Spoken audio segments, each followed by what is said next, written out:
কাৰ অৱশেষত NIS DLEDৰ কাৰণে মহামান্য সুপ্ৰিম কোৰ্টৰ পৰা আজি এটা অতি গুৰুত্বপূৰ্ণ তথা ভাল খবৰ আহিল।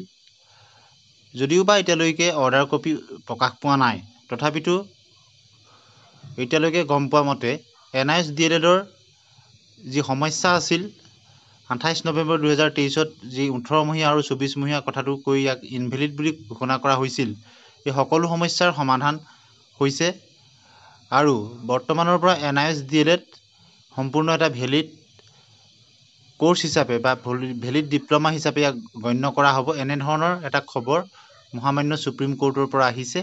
যিসকলে চাকৰি কৰি আছে তেওঁলোকৰ ক্ষেত্ৰতো কোনো সমস্যা নহ'ব বা নতুনকৈ যি এডভাৰটাইজমেণ্ট ওলাব তাৰ ক্ষেত্ৰতো কোনো ধৰণৰ আৰু সমস্যা নহ'ব।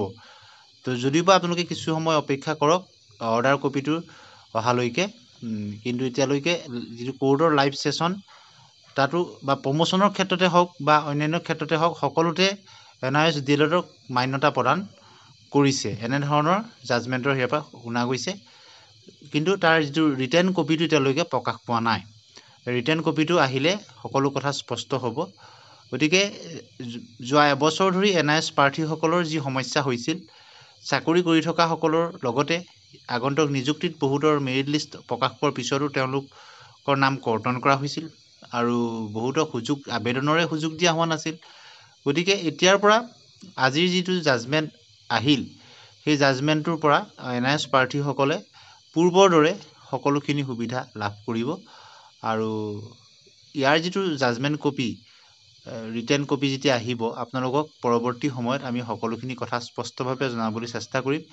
আমি বিভিন্ন চ'ৰ্চৰ পৰা এটা কথাই গম পাইছোঁ যে NIS DLEDৰ ক্ষেত্ৰত যিটো সমস্যা হৈছিল 18 মহীয়া আৰু 24 মহীয়া, সেই সমস্যাটোৰ প্ৰায় নোহোৱা হৈ গৈছে আৰু এতিয়া আগন্তুক যিবিলাক ৰিক্ৰুইটমেণ্ট হ'ব তাত আবেদন কৰাৰ ক্ষেত্ৰতো কোনো সমস্যা নহ'ব আৰু যিসকলে চাকৰি কৰি আছে তেওঁলোকৰ ক্ষেত্ৰতো কোনো সমস্যা নহ'ব। আৰু ইয়াৰ যিটো এগেইনষ্টত যিসকল প্ৰাৰ্থীয়ে তেওঁলোকে কেছ কৰিছিলে, তেওঁলোকে কৈছিল যে অৰ্ডাৰটো পাৰ্চপেক্টিভ ৰাখিবৰ কাৰণে, অৰ্থাৎ আজিৰ ডেটৰ পৰা ভেলিড আগৰখিনিৰ ক্ষেত্ৰত নহ'ব। কিন্তু কোৰ্টে সেনেধৰণৰ ৰায়দান নিদিলে। যিসকলে পূৰ্বৰ পৰাই কৰি আছে চাকৰি বা পূৰ্বৰ পৰা আছে সকলোখিনি ক্ষেত্ৰতে এটা জেনেৰেল জাজমেণ্ট দেখা গৈছে। গতিকে NISৰ পক্ষত সকলোখিনি কথা আহিছে NIS DLEDৰ পক্ষত। গতিকে এবছৰীয়া যি তেওঁলোকে ন্যায্য প্ৰাপ্তিৰ কাৰণে যি সংগ্ৰাম কৰিছিলে, অৱশেষত তাৰ ফলাফল তেওঁলোকে লাভ কৰিলে।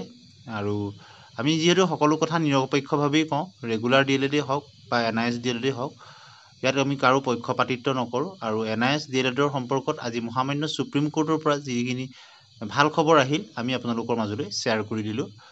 গতিকে পৰৱৰ্তী সময়ত যিটো ৰিটাৰ্ণ জাজমেণ্ট আহিব আমি সকলোখিনি তেতিয়া ভালদৰে বিশ্লেষণ কৰিবলৈ চেষ্টা কৰিম। ধন্যবাদ।